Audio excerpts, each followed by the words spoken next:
What's up, everybody? We are back here inside of Mother's Cupboard, 3709 James Street in Syracuse, New York. And you know that open 7 days a week from 6 a.m. to 1:30 p.m. It is your one-stop shop for your breakfast and lunch needs. And I am, that's really funny. And I am always honored to be here with Coach Hicks, Will Hicks, that long time has been connected to Syracuse University, the Syracuse football program, and all things up on the hill. Of course, myself and Tortora of WakeUpCall, and we call this From Mother's Cupboard to Table, where we get to chat over some really amazing food, great conversation, and always great guests as we spend some time with Coach. So, how you doing, Coach? Great, glad to be here. And it's funny, we were just sitting here talking about Mother's Cupboard's a favorite of our track and cross country team, and we were talking about Justin Knight being in town over the weekend for the game. The reception he got from the fans and the students was unbelievable. And while we were sitting here talking, my phone rang and it was Justin. Yeah. So, which you just showed me. Yeah, he is, one of the first athletes to give back to our Legends Society when he first signed his pro running contract, and just a class act all the way around. What Syracuse University athletes supposed to be like. Yeah. And he can run faster for 3 or 4 miles than I can drive. So. Yeah. I had said to him, he said he thinks he's faster now, and I said then a road runner, he's like, I've seen a few of those in his time. So shout out to Justin Knight, and we were actually sitting a couple tables over with your former, with your brethren, I should say, of Syracuse track and field, and we got to spend some time with some awesome guys here, and Justin liked that video, supported that, and that's how Justin and I connected for the first time, and we just got to see each other after the football game. So small world, as you and I know, Coach, when it comes to the world, it's small. When it comes to the sports world, it's even tinier. Well, the world of athletics is just it's a big fraternity. It's a brotherhood. Yeah. That's why everybody has such an allegiance, from players to fans, to their group, to their little brotherhood. You don't know in Syracuse sometimes you might be in Buffalo because there's so many Buffalo Bill fans, or you go to another place and they're Giants fans, or hopefully all are Michigan fans. So I tell you, the fans were great the other night though. Do we know how many we had there? They announced 30 something. Thought it was around 30. But the noise level was like it used to be. It was deafening. It was finally. It reminded me of a game I always bring up when I challenge fans to come, where my dad and I sat behind one of the end zones. We were behind the goalpost. We were up in the 300 section, and my dad was right here to me. And I asked him to repeat himself at least 3 times because I couldn't understand him. It was a Syracuse-Pittsburgh game. It was so loud. I could see my dad's mouth move, but I couldn't hear him. First time in a long time that noise in the dome started to get in my ears and make me feel that muffled sound, which I love. I know Coach Babers commented on it. Louisville commented on they couldn't hear themselves, which, the dome should work to our advantage. Yeah. I still remember the days because I coached Dwight Freeney here when on third down the fans would start shaking their keys, and they knew Dwight Freeney was coming, and offensive linemen, they couldn't get the count, they couldn't quick set in. If you're not going to quick set Dwight, he's going to run around you like you're standing still anyway. Yeah. So the dome, the loud house, as they call it, works to our advantage. Dino said after the game in the post game, when I had the opportunity to speak with him with the media, and he said, they said if you win, they'll show up. He said, well, we won, so I expect you all to be here. He said, I expect to see more of you. So, and that's how the players and Dino were. They said for everybody that was there, that was great, but even Garrett Schrader said, when I asked him about the fans this week, he said, we hope to see more of you. So they want that to fill out a little bit more for Purdue. Well, the great thing that happened was the student section, and student tickets were sold out. They had to bump the student section up to the upper level too. And the student section, Otto's Army, was absolutely dynamic. And now with some of the improvements in the dome, how do we can turn the lights on and off and do some things with lighting to help with the in-game experience and the fan experience. Looks like a rock concert like a sport out. The students had like lighted bracelets on, and the atmosphere was electric.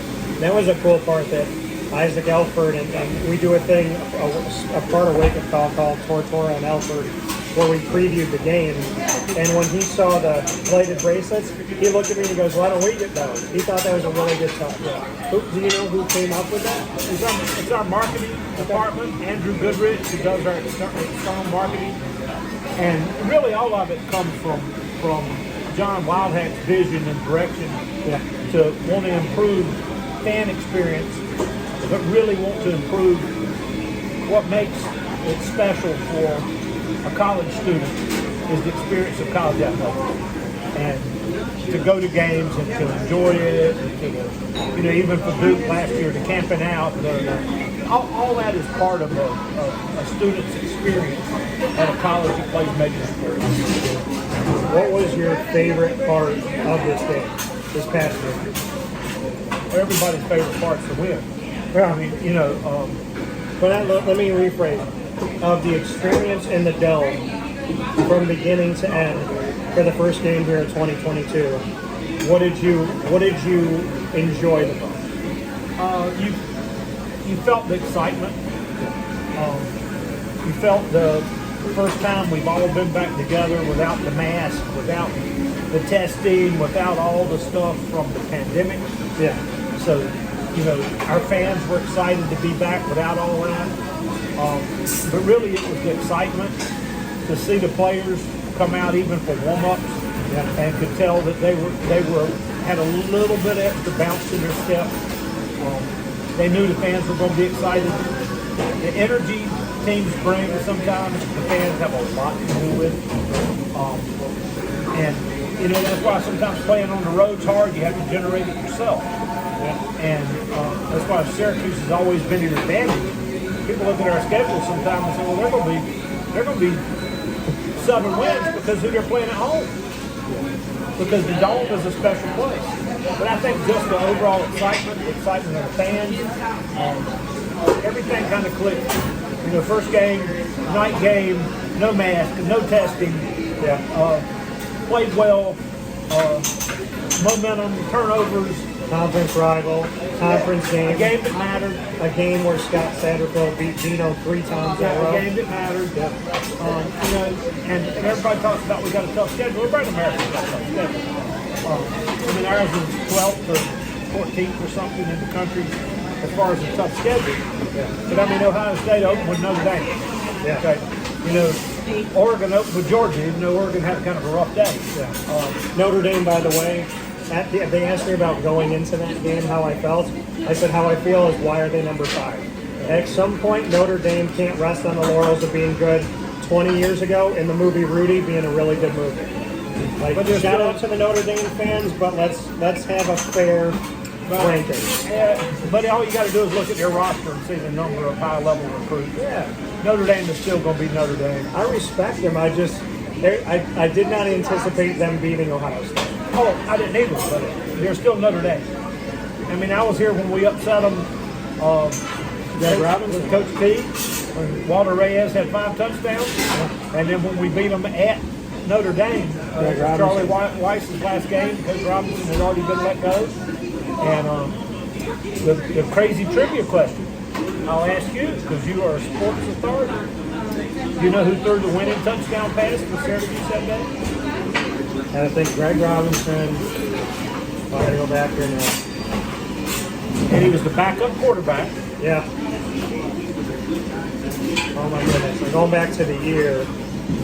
And his father is Notre Dame royalty. It was, no, it wasn't him. Going through him in my head right now. Wasn't him, it was after him.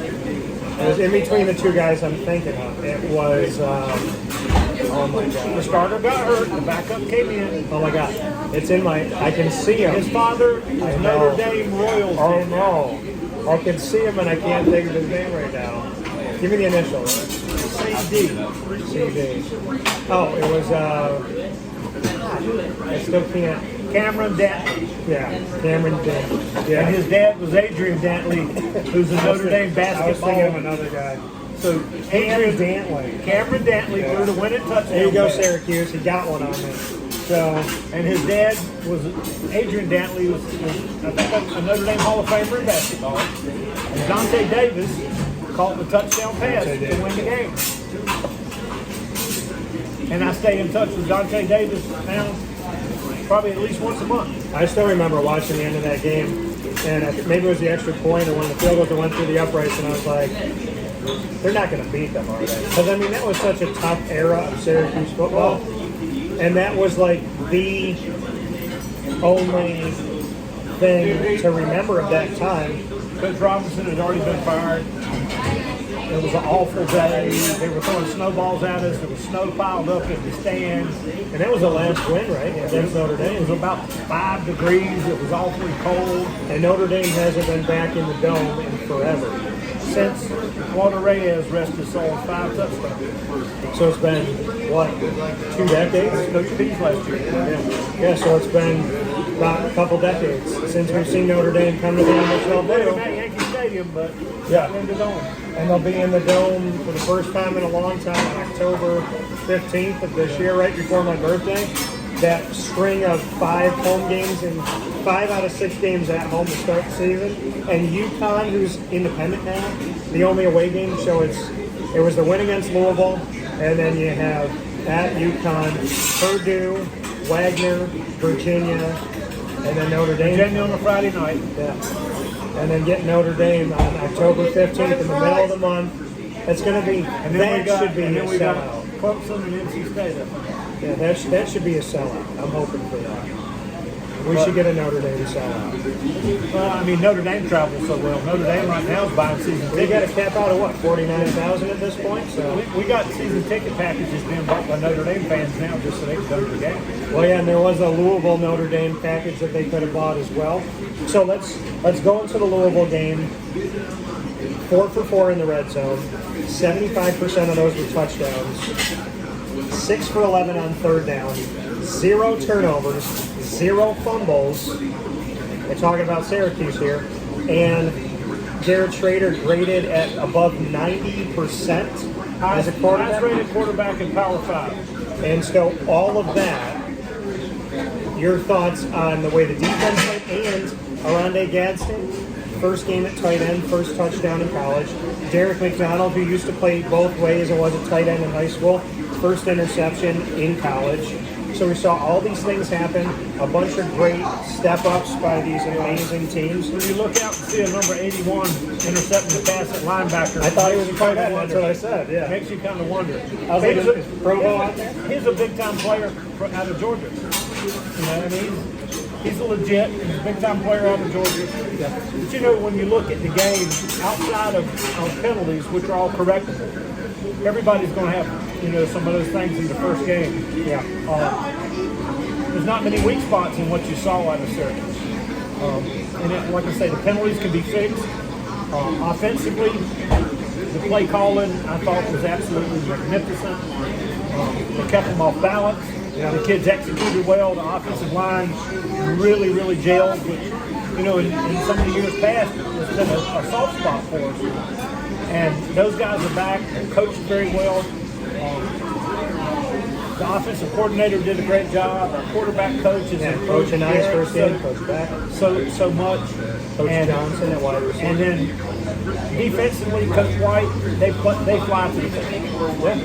And you know, when you run to the ball, good things happen. Defensive football scheme has a lot to do with it. Athletes have a lot to do with it, but heart and effort. You can make up a lot. I tell you what, the one ball that looked like it was a touchdown for Louisville that Williams broke on. Yeah. The amount of ground he covered, he proves why we got 2 NFL type corners. Saw it, and then he started to run, and I was like, if you watch the replay, you're like, is he going to get there? And I said, any other year in recent history, we wouldn't have had somebody get there. The fact that he got there is a testament to him. It's a testament to Tony White. It's a testament to Nick Monroe. Like, everything that Garrett Williams, and he's an NFL guy. Michael Jones is an NFL guy. Matt Bergeron's an NFL guy, and they're all sitting on the team right now. That's an NFL guy. Deuce playing since he was a true freshman, and then special teams coach Legashevsky. Last year no coordinator, and now you got Coach Lig back. You got Coach Lig doing this thing. So. You know, and if anybody that knows Coach Favors knows what it means to him and how much, the kind of person he is.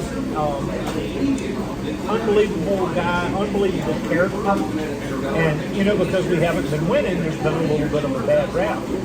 But if you remember back to his first press conference, when he said, "Have faith," use it all the time. Have faith, belief without evidence. Have faith, belief without evidence. Close your eyes, and he said it. And we played fast the other night.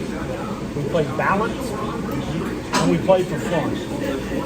And, you know, you could feel it pre-game, during the game, and then the elation of the fans in the dome towards the end of the game. They played for fun.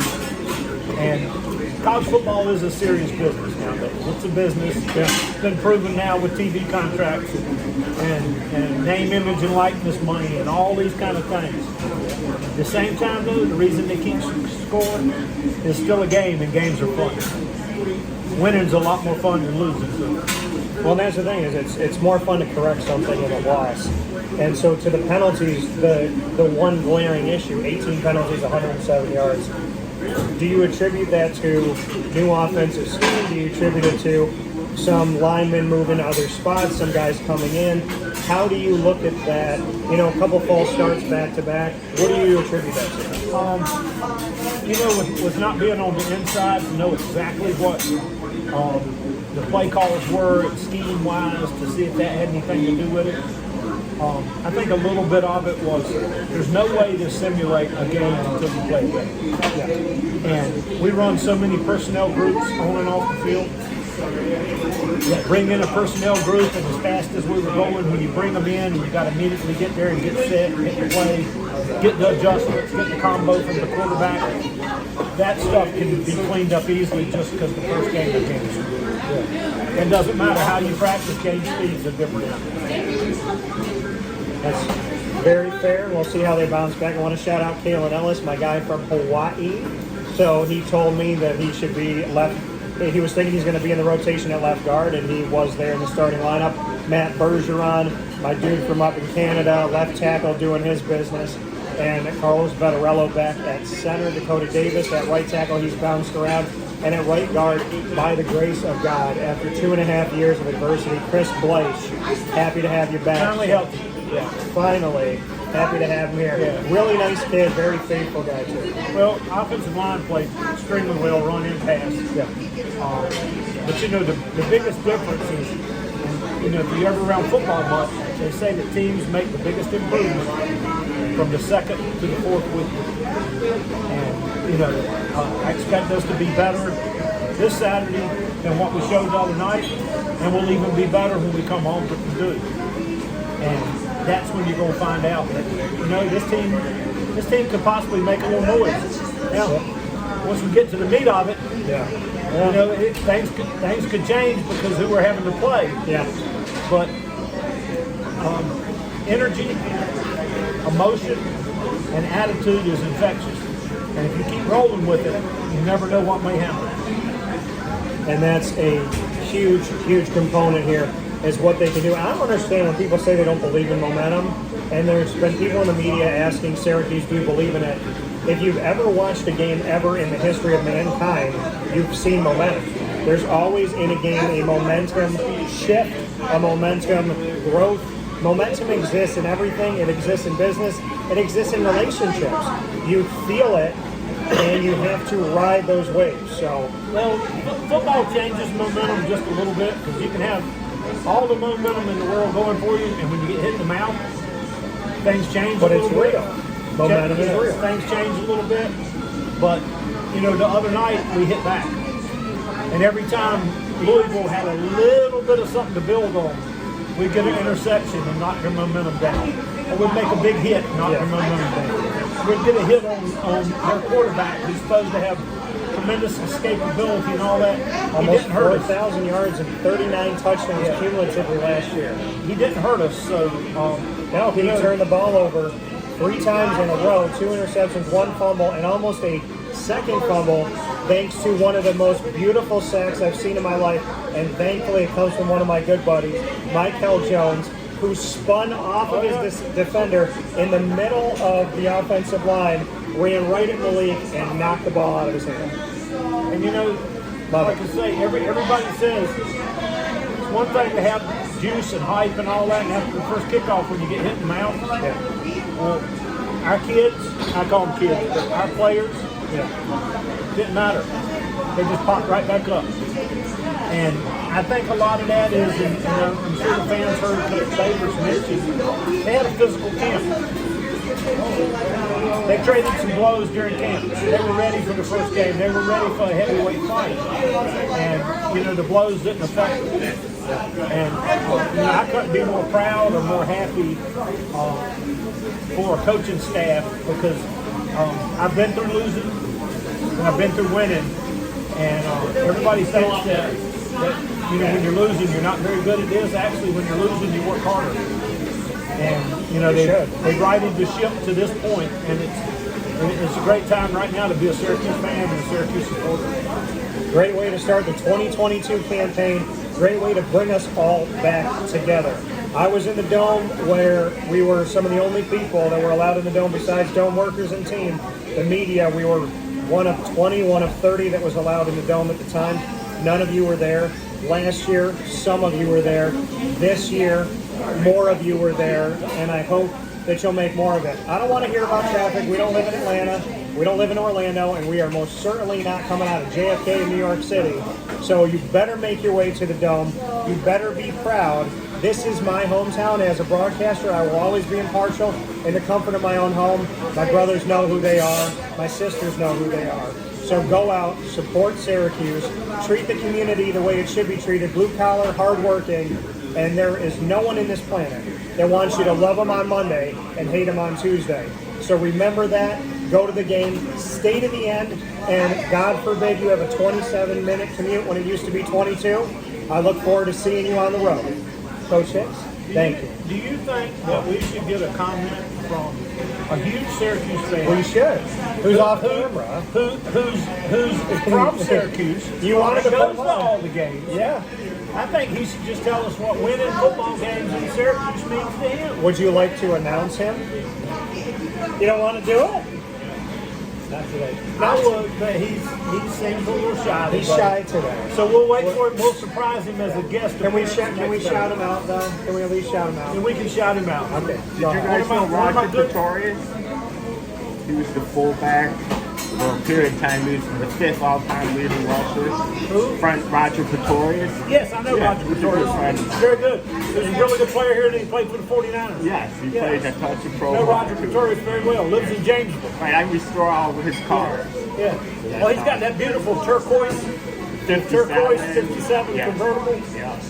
So when Arthur Jones got married at Hendricks Chapel, he drove away in his wedding in his car. I remember he loaned it to him. Yep.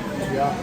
Pretty awesome. Small world. Yeah. Hopefully the team, I was so shocked this past game, I don't know what to say. Well, get excited. Hopefully there's more to come. Don't be shocked. There's one rule in sports. If we score more points than the other team, we'll win. I was ready to get rid of the coach, but maybe he's turning. It took him a while. Maybe we should bring him to Mother's Cupboard and keep him happy and fit. I seen him when he first came here years ago at Gruber's Bagel. And I go, aren't you? And he goes, Thank you. Have a good day. So let's shout out our off-camera friend. I want to shout out my off-camera friend, huge Syracuse fan, loyal supporter of everything in Syracuse.